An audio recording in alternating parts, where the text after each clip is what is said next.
Welcome to the Durham College SALS video entitled Balancing Chemical Reactions. By the end of this video, learners should be able to identify the various parts of a chemical reaction, explain the law of conservation of mass, and count atoms in order to balance simple chemical reactions. Let's begin by reviewing the parts of a chemical reaction equation. The chemical substances that are put into the reaction vessel are written on the left side of the equation. These starting substances are called the reactants. On the right side of the equation, we write the chemical substances that are made as the reaction proceeds. These are called the products. The arrow indicates the direction that the reaction occurs. The reactants undergo chemical change to become the products. When writing chemical reactions, we also write the physical state of the reaction participants as a subscript in brackets, as either a solid, liquid, gas, or aqueous solution. Thus, we can read this equation as solid potassium reacts with water to produce hydrogen gas and potassium hydroxide solution. Now that we're familiar with the parts of a chemical reaction, let's move on to balancing reaction equations. You might be wondering why we need to balance chemical reactions. We do this to satisfy the law of conservation of mass, which states that the total mass of a substance does not change during a chemical reaction. When chemical reactions take place, the atoms that made up the reactants will reorganize to make the products. But no atoms are destroyed or created during the reaction, because doing so would change the mass of that substance. The law of conservation of mass can be simplified to say what goes in must come out. If we look at the reaction for the formation of water, we see that hydrogen gas reacts with oxygen gas to produce water. On the reactant side, we have 2 hydrogen atoms and 2 oxygen atoms. And so on the product side, according to the law of conservation of mass, we need to have 2 hydrogen atoms and 2 oxygen atoms. A water molecule only contains 1 oxygen atom though. And since we can't destroy the extra oxygen atom on the reactant side, this reaction must be producing 2 water molecules. In order to produce 2 water molecules, we need to have 2 molecules of hydrogen gas on the reactant side. Looking at this reaction now, we see that we have 4 hydrogen atoms and 2 oxygen atoms on the reactant side, and 4 hydrogen atoms and 2 oxygen atoms on the product side. And so the reaction is balanced. To show that the reaction is balanced, we place whole numbers in front of the reaction participants to show how many molecules of these substances we need. And so we'll put a 2 in front of the hydrogen and the water. These whole numbers are called coefficients.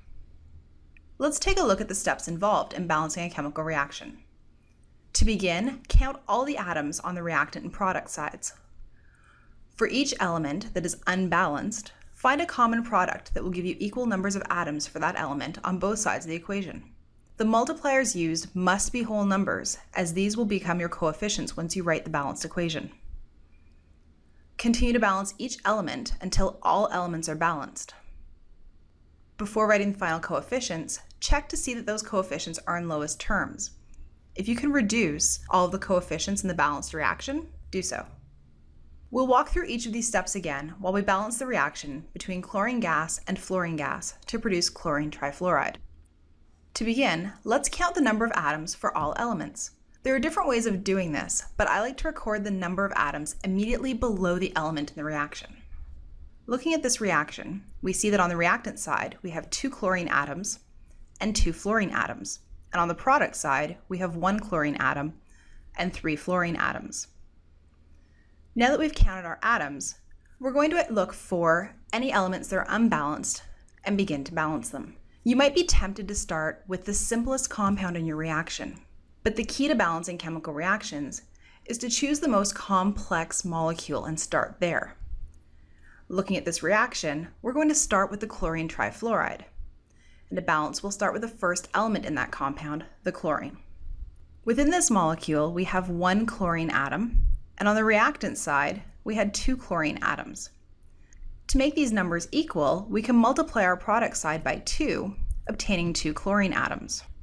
Multiplying the chlorine by 2 in this compound doesn't only change the chlorine. We're also going to be multiplying our fluorine by 2. And so now we're going to have 6 fluorine atoms on the product side. Our chlorines are balanced, and so we're going to move on and balance the next element in the reaction, fluorine. We have 6 fluorine atoms on the product side and 2 fluorine atoms on the reactant side. To make these numbers equal, we can multiply our reactant side by 3, giving us 6 fluorine atoms. And now our fluorines are balanced. All of the elements in this equation appear to be balanced, but we're going to do a final check before we write our coefficients. We have 2 chlorine atoms on the reactant side, 2 chlorine atoms on the product side. We have 6 fluorine atoms on the reactant side, and 6 fluorine atoms on the product side. And so this equation is balanced. Finally, we're going to write in our coefficients. We haven't multiplied our chlorine molecule by anything, and so we're not going to write a coefficient there. But it's helpful to keep in mind that there's an invisible 1 in front of that chlorine molecule, and that's going to affect whether or not we can reduce our coefficients any further. Because if there's a 1, we can't reduce that 1 at all. We'll move the 3 up in front of the fluorine and the 2 in front of the chlorine trifluoride, and this reaction is now balanced. Let's try another reaction. Again, we're going to begin by counting all of the atoms on the reactant and product sides. On the reactant side, we have 1 potassium atom, 2 hydrogen atoms, and 1 oxygen atom. And on the product side, we have 2 hydrogen atoms, 1 potassium atom, 1 oxygen atom, and 1 hydrogen atom. So we note now that we have 3 hydrogen atoms in total on the product side. But I've kept them separate, which is why I write my numbers below, because I'm not going to be balancing all the hydrogens on the product side at once. I'm going to be balancing those compounds individually, and this way I'm able to keep those hydrogens separate. Our next step is to choose an element that's unbalanced and balance it. We're going to start by looking at our most complex compound, and we have a choice here between the water molecule or the potassium hydroxide. I'm going to start with the water molecule and balance our hydrogens. On the reactant side, we have 2 hydrogens, and on the product side, we have 2 plus 1 for 3 hydrogens. If I look at that water molecule and multiply it by 2, that's going to give me 4 hydrogens. It's also going to give me 2 oxygens. Now you might be thinking, wait a minute, you haven't actually balanced out your hydrogens yet. But sometimes this takes more than one step. Now that we have 4 hydrogens on the reactant side, if we look over at the product side, we see that if we multiply the potassium hydroxide by 2, that's going to give us 2 hydrogens within that molecule for a total of 4 hydrogens on the product side. And this balances our hydrogens. Multiplying the potassium hydroxide by 2, however, also doubles the number of potassium and oxygen atoms we have. And so now we have 2 atoms of potassium and oxygen on the product side. Our hydrogens are balanced, and now we'll move on and balance another element. You might be tempted to balance oxygen next, but another tip when balancing chemical reactions is to leave oxygen to the end. Oxygen is found in a large number of compounds, and by leaving oxygen to the very end, a lot of times it gets balanced in the process, which makes balancing reactions simpler. And so instead of looking at the oxygen, we're going to move on to the potassium. On the reactant side, we have 1 potassium atom, and on the product side, we have 2 potassium atoms. To make these numbers equal, we're going to multiply the reactant side by 2 to obtain 2 potassium atoms. Now that the potassium and hydrogen are balanced, we can move on and balance the oxygen.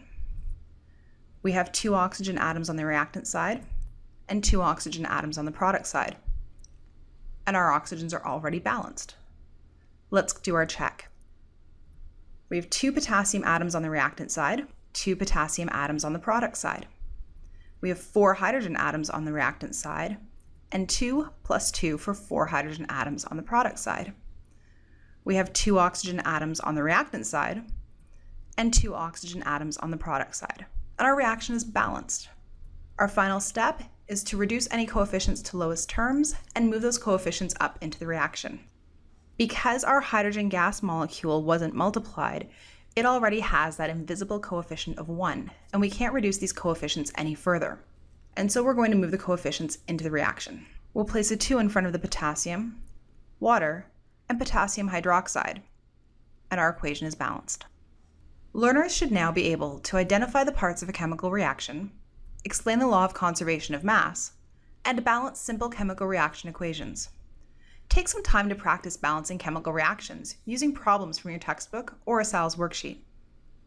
If you have any questions regarding this video or any SALS content, please contact us through one of the methods on your screen.